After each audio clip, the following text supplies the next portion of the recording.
အားလုံးပဲမင်္ဂလာပါဒီကနေ့ဒီချိန်ကတော့ကိုပြန့်ကျော်လေးကျော်စာမှဖြစ်ပါတယ်ကိုပြန့်ကျော်စားရင်းနဲ့ចောင်းသားမိဘဒီချက်ကိုကိုပြန့်ကျော်လာကျွေးသွားတဲ့ចောင်းသားမိဘကိုတတိယလို့ပြောလိုက်ပါအောင်မင်းသူကလေကိုပြန့်ကျော်ကျွေးရင်းနဲ့ဒီချက်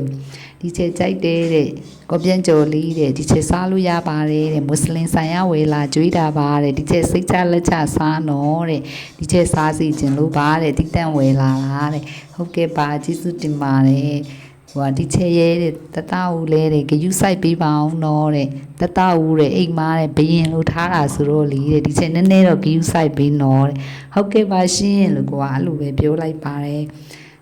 ကျောင်းသားမိဘတွေပေါ့နော်ဒီလိုကြည့်ပဲလေကိုယ့်ရဲ့သားသမီးကိုအားလုံးကဘရင်နေလိုထားကြတာလေလေဟုတ်တယ်မလားမူဂျူဆိုတာမူဂျူဆရာမဆိုတာကဒီချေတော့ဘရင်တွေကိုအုပ်ချုပ်နေတာလေ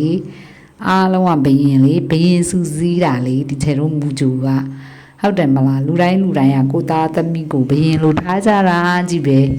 အဲ့တော့ခါကြတော့ဟုတ်ကဲ့ပါလို့ပဲပြောတာပေါ့ဒီချေတော့ကအားလုံးကိုတန်းတူဆက်ဆက်ပါတယ်ဘသူမှပို့ပြီးမဆက်ဆံပါဘူးအားလုံးဟာကိုကလေးတွေကဘယင်နေကြည့်ပါပဲကိုကလေးတွေလည်းချောဆုံးပါပဲ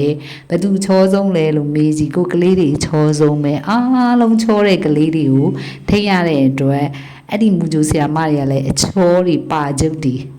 ယူပါယုံတွေအားလုံးပြည့်စုံတဲ့ကလေးလေးတွေကိုထိရတဲ့အတွက်သူတို့ရဲ့အလှတွေကကိုယ်မှရောင်းပြန်ဟတ်တဲ့အတွက်ကိုယ်တိုင်လည်းလှတာပေါ့အဲ့တော့ပါကျုပ်တွေပါကာကျုပ်တွေပါဘရင်အားလုံးကိုထိန်းရတဲ့ဘရင်တွေကိုချုပ်ပြီးထိန်းရတာအောက်ချုပ်ရတဲ့အတွက်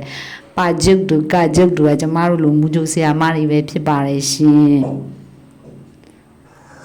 ဒီကျေသူစားရဲ့ဗီဒီယိုလေးကိုဆုံးထိကြည့်ပြီးလို့ကျေးဇူးတင်ပါတယ် thank you